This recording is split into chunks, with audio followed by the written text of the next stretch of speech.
Chapter 26.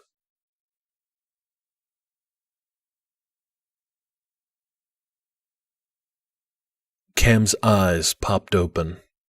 Swinging his feet to the cement floor, he pressed a hand to the small of his back and groaned. A dull pain drummed on his lower spine. Another night on this cracker-thin mattress just might cripple him.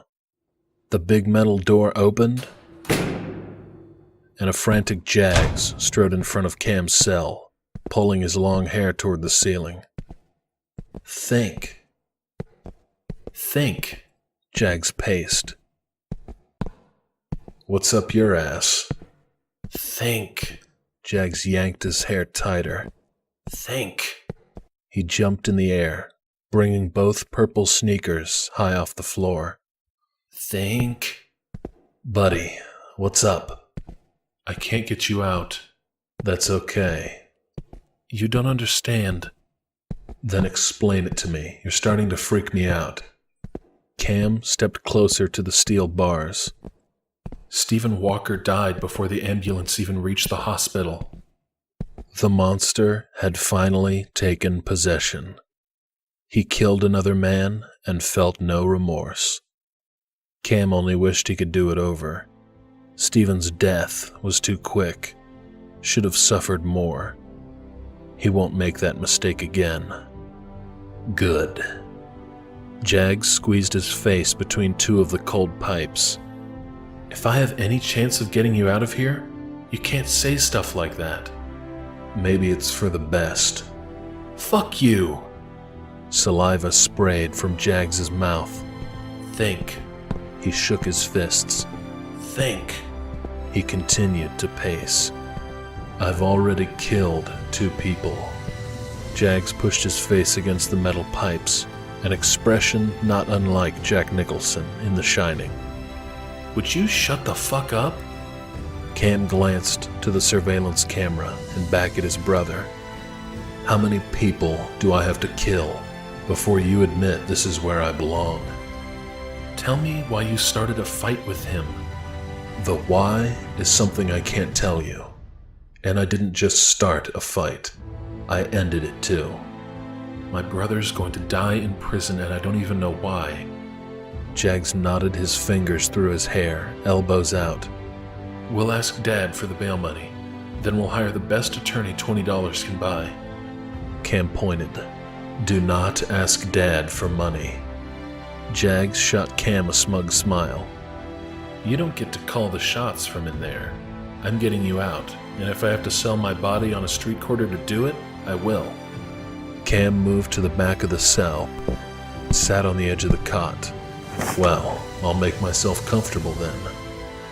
I'm glad you find this amusing.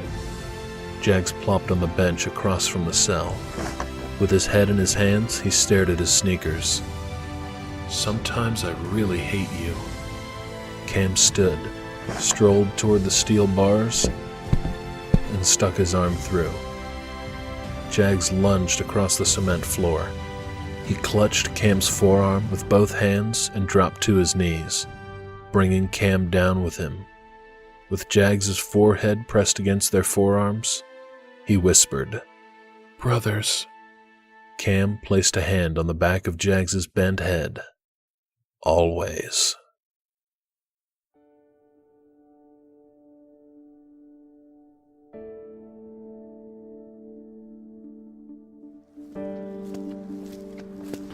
Pacing beside his truck, Jags whipped out his cell phone and dialed Maggie.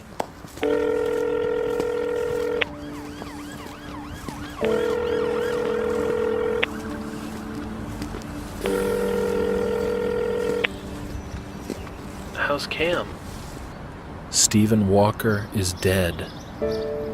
No. Cam won't tell me why he beat on the guy, but I have a feeling you know.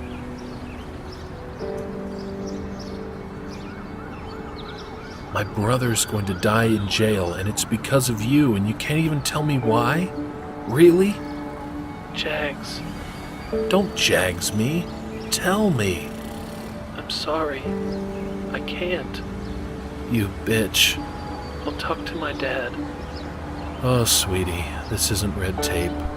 Jags ran his hand over the top of his head. Your rich daddy can't save the day this time. I'll fix this. I don't know how, but I will. I think you've done enough. He hung up, then punched the door of his truck. A crease formed in the metal, adding to the other imperfections of dents, scratches, and sun-faded paint.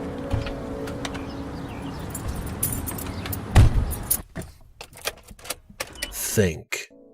Cam was always there for him and AJ. Now Cam needed help, and he planned on doing whatever was necessary, in or outside the law, to free his brother.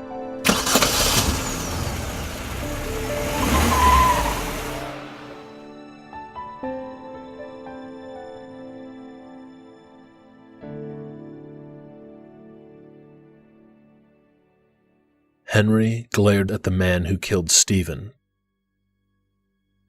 Cam took a step toward the bars. They told me you were dead. A twinge of dread pierced Henry's heart as he glared at the colossal freak of nature that stood just 6 feet from him. Poor Stephen never stood a chance. Henry envisioned what Stephen must have endured at the hands of this barbarian. Stephen is dead. I'm Henry, his twin brother. Come to see the man who killed your brother?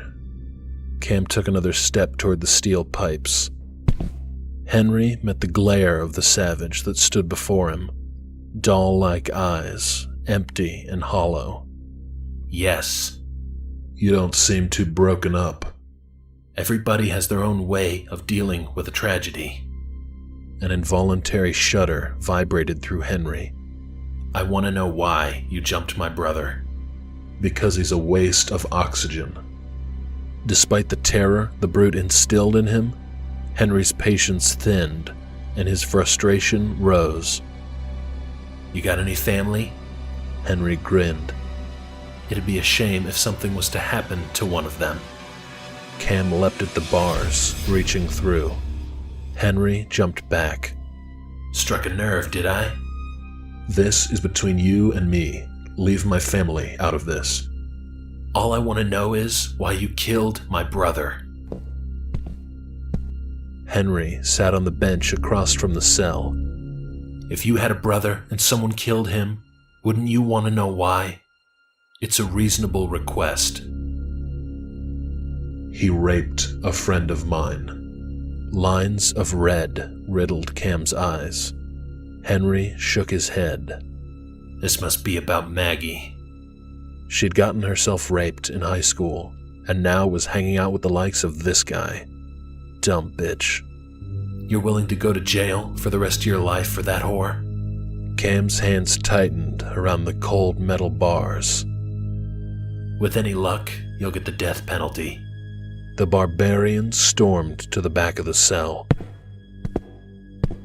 He pressed his palms against the rutted cement wall.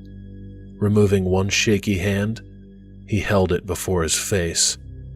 Stephen said she was a screamer. A drop of sweat rolled down the side of Cam's face. Henry bent one leg over his knee. Maybe I should find out for myself. He slapped his hands on his thighs as he stood. I need to get going. I have a funeral to attend. Oh, and a date with a redhead to plan too. So if you'll excuse me. The clang of metal meeting metal echoed off the police lobby's walls. Henry winced at the sound of Cam's muffled roar